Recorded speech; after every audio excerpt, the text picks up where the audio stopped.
চলে গিয়েছিলাম হাওড়া প্লাটিনাম মলের বারবিকিউ নেশনের আনলিমিটেড লাঞ্চ বুফেতে। প্রাইস ছিল 399। মেনু তোমরা পজ করে দেখে নিতে পারো, এখানে ভেজ নন ভেজ দুটোই অ্যাভেলেবেল। আর এখানে শুধুমাত্র চিকেনের আইটেমই ছিল, মাটন কিন্তু অ্যাভেলেবেল নয় এই প্রাইসে। আর এক্সট্রা যদি কিছু তোমরা নিতে চাও তার জন্য কিন্তু তোমাদের পে করতে হবে। তবে বলে রাখি, আমার পার্সোনালি এক্সপিরিয়েন্স খুব একটা ভালো নয়। ওই আর যেতে একটু দেরি হয়ে গিয়েছিল, সো খাবার দাবার যতটা মেনুতে ছিল ওখানে কিন্তু সমস্ত কিছু অ্যাভেলেবেল ছিল না, আমি অ্যাটলিস্ট পাইনি।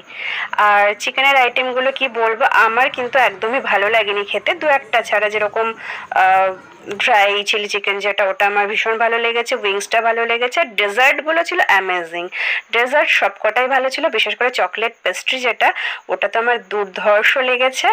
399-এর সাথে কিন্তু 10% করে জিএসটি কেটেছে। সবাই বলছে 5%, বাট আমার কিন্তু 10% কেটেছে।